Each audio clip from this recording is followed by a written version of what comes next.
हम सब ग्रुप के बारे में पढ़ेंगे।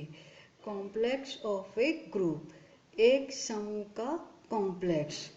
Any non empty subset of a group G is called a complex of the group. एक समूह जी का कोई अरिक्त उप समुच्चय एच जी का कॉम्प्लेक्स कहलाता है। जैसे जी मान लीजिए कोई समूह है, एच उसका कोई भी उप समुच्चय है, तो अब अपन एच को जी का उप समुच्चय ना कह के उसका क्या कह देंगे, कॉम्प्लेक्स कह देंगे।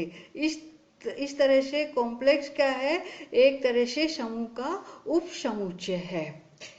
इंड्यूस्ड कंपोजिशन, प्रेरित संक्रिया। माना कि जी कोई भी समूह है और H उसका कोई भी कॉम्प्लेक्स है और ए बी एच के कोई भी दो अवयव हैं, तो for each A B belongs to H, ये क्या इम्प्लाइज करेगा कि जो ए बी है वो जी को भी बिलोंग कर रहे हैं, क्योंकि H क्या है, जी का सबसेट है, इसलिए H के प्रत्येक अवयव जी में भी होंगे। अब ए भी जी को बिलोंग कर रहे हैं और जी अपना क्या है, समूह है, इसलिए ए भी जी को बिलोंग कर रहा है। ये क्या इम्प्लाइज करेगा कि जो ए स्टार बी भी है वो किसको बिलोंग करेगा, जी को बिलोंग करेगा।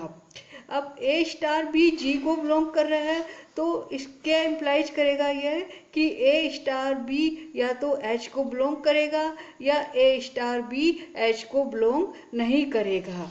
यदि ए स्टार बी एच को बिलोंग करता है तो इसका मतलब क्या है कि जो एच है वो जी की संक्रिया के लिए क्या है, एक स्थिर है, स्टेबल है। और हम क्या कहेंगे कि एच में जी द्वारा जो संक्रिया है वो क्या हो रही है, प्रेरित हो रही है, इसलिए इस संक्रिया को हम जी की संक्रिया को हम एच में क्या कहेंगे, प्रेरित संक्रिया कहेंगे।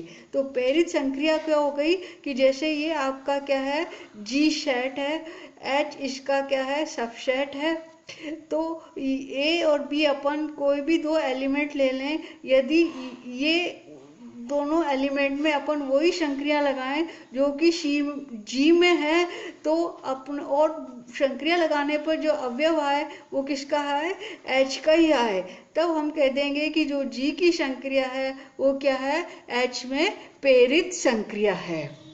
उपसमूह परिभाषा, ए नॉन वाइड सबसेट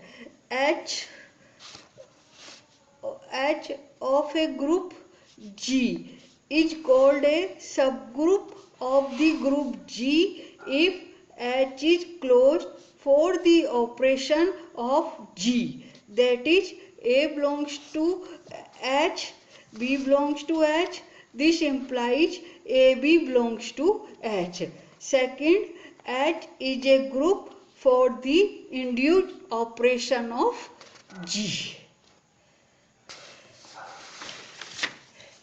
किसी समूह G का एक अरिक्त उप समुच्चय H समूह G का एक उप समूह कहलाता है यदि H G की संक्रिया के लिए सेव्रत हो, अर्थात A belongs to H, B belongs to H.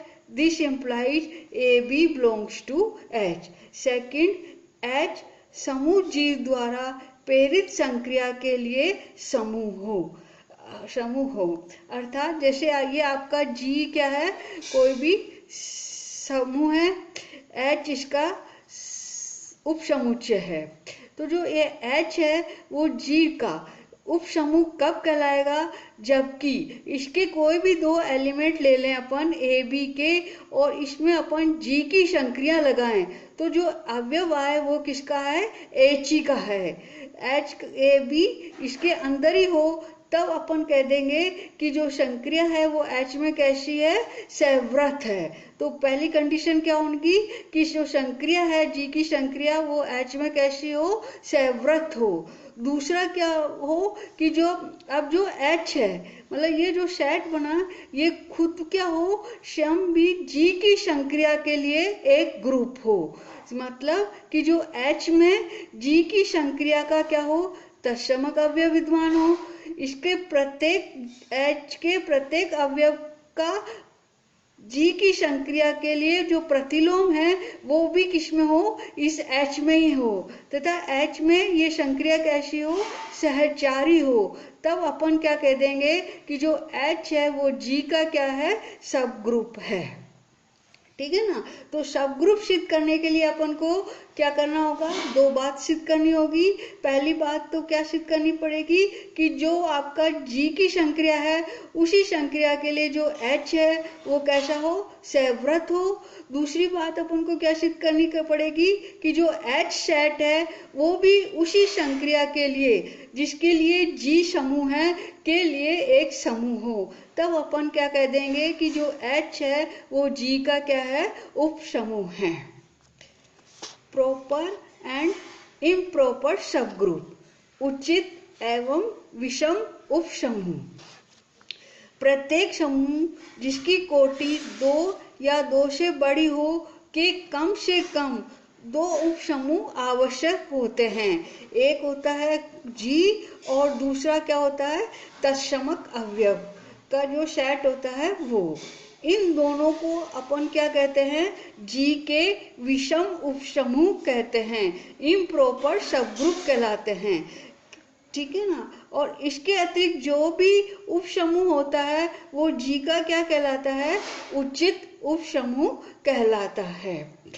Important remarks, महत्वपूर्ण टिप्पणी क्या कि यदि किसी समूह G का कोई उपसमुच्चय समूह संक्रिया के अतिरिक्त अन्य किसी संक्रिया के लिए समूह बनाता है तो उसे समूह G का उपसमूह नहीं कहते हैं। जैसे उदाहरण के लिए 1 - 1, ये अपन जानते हैं कि गुणा की संक्रिया के लिए समूह होता है पर प्लस की संक्रिया के लिए समूह नहीं होता है। पर जो ये सेट है वो इस समूह C प्लस का क्या है, उपसमुच्चय है। पर ये क्या है, इस समूह की संक्रिया के लिए समूह नहीं है। देख कौन सी संक्रिया के लिए समूह है, गुणा की संक्रिया के लिए समूह है। इसलिए जो ये सेट है ये इसका क्या होगा, उप समूह नहीं होगा।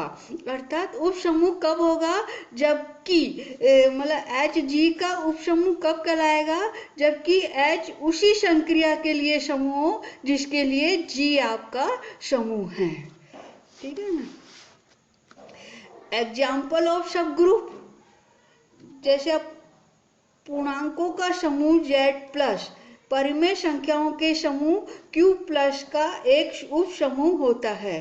क्योंकि अपन जानते हैं कि दो इंटीजर को जोड़ते हैं तो हमको क्या मिलता है, इंटीजर ही मिलता है। इसलिए जो ये सेट है वो क्या है, इस संक्रिया के लिए कैसा हो गया, सैवृत हो गया। दूसरा अपन जानते हैं कि जो Z प्लस है वो खुद भी प्लस संक्रिया के लिए कैसा होता है, समूह होता है। इसलिए ये क्या हो गया, इसका उप समूह हो जाएगा। इसी तरह से जो Q प्लस है वो क्या है, वास्तविक संख्याओं के समूह R प्लस का उप समूह है। इसी तरीके से Q प्लस गुणा मतलब धनात्मक परिमेय संख्याओं का समुच्चय जिसकी संक्रिया गुणा है वो किसका उपसमूह होगा, धनात्मक वास्तविक संख्याओं के समुच्चय का उपसमूह होता है। थोड़ा if H is a subgroup of a group G, then ए अपन को सिद्ध करना है कि the identity of H is the same as that of G. The inverse of any element A of H is the same as the inverse of the same regarded as element of G. सी क्या सिद्ध करना है कि the order of any element a of H is same as the order of a in G. अर्थात यदि H किसी समूह G का एक उप समूह है तो हमको सिद्ध करना है कि H का तत्समक अवयव वही अवयव है जो G का तत्समक है। सेकंड, H के किसी अवयव A का प्रतिलोम वही अवयव है जो G में A का प्रतिलोम है। तीसरी बात कि H के किसी अवयव की कोटि वही है जो G में A की कोटि है। ये तीन बातें अब अपन सिद्ध करेंगे। प्रूफ,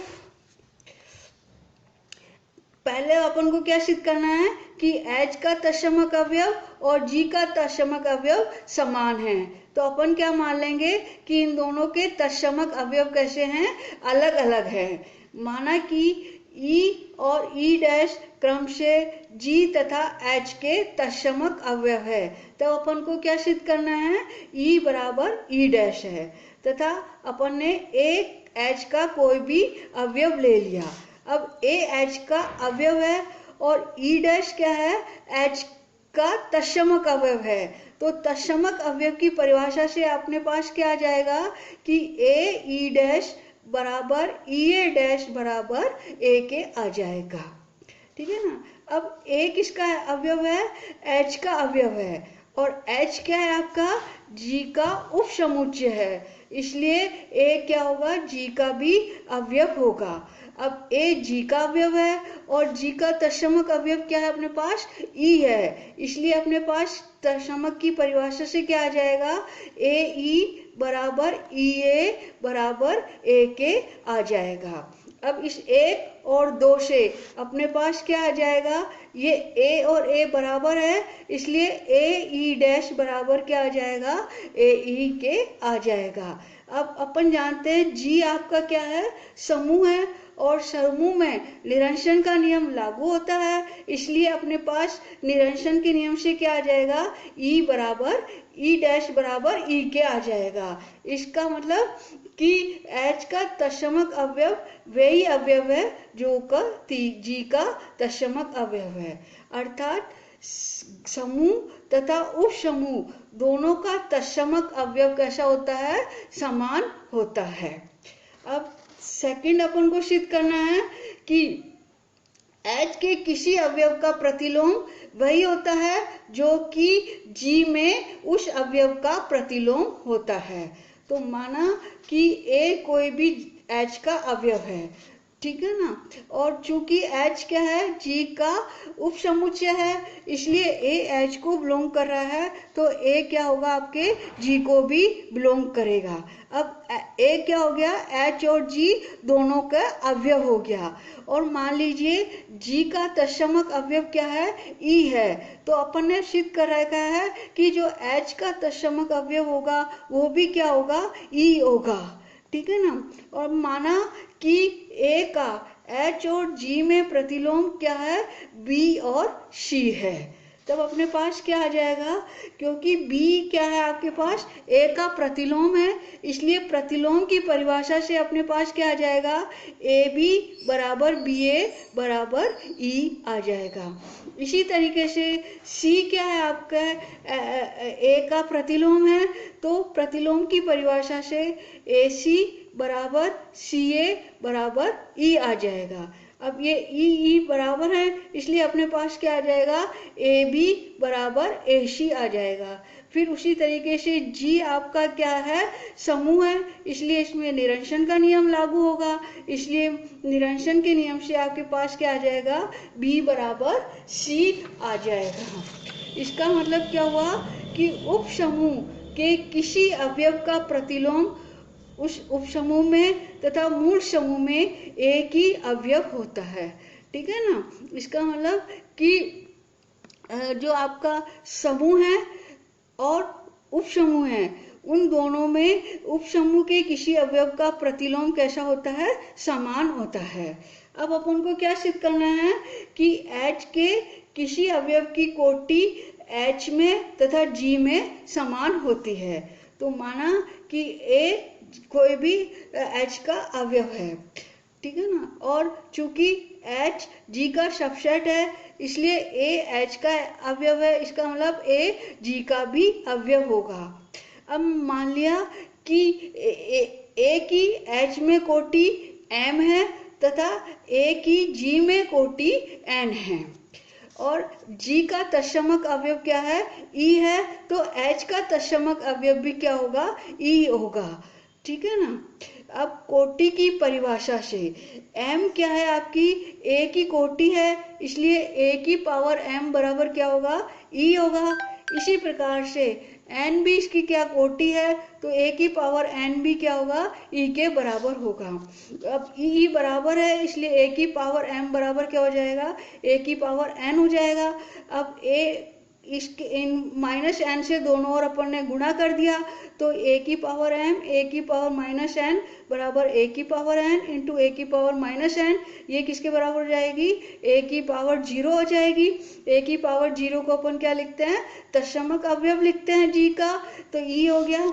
तो A की पावर M माइनस एन बराबर क्या हो जाएगा, E हो जाएगा। तो ये अपन को क्या बता रहा है कि जो A की पावर M माइनस एन है वो E के बराबर है और जो M माइनस एन है अपन जानते हैं कि वो क्या होगा, M से छोटा होगा और M क्या है, A की कोटि है H में। तो ये कब संभव होगा, जबकि M माइनस एन बराबर 0 हो, क्योंकि अवयव की कोटि की क्या परिभाषा होती है कि ये लीस्ट पॉजिटिव इंटीजर होता है जिसके लिए A की पावर M बराबर E होता है, कि मतलब उससे कोई भी छोटा पॉजिटिव इंटीजर नहीं हो सकता जिसके लिए A की पावर करें तो वो E के बराबर आ जाए, इसलिए ये क्या होगा, 0 के बराबर होगा। इसी तरीके से M माइनस एन N से भी छोटा होगा और जो क्या है G का ऑर्डर है, A का ऑर्डर है G में, इसलिए ऑर्डर की परिभाषा से आपके पास क्या आ जाएगा, M माइनस एन बराबर 0 आ जाएगा दोनों ही केस में, इसलिए M बराबर N हो जाएगा। इसका मतलब कि A का H में कोटि तथा A की G में कोटि क्या होगी, समान होगी।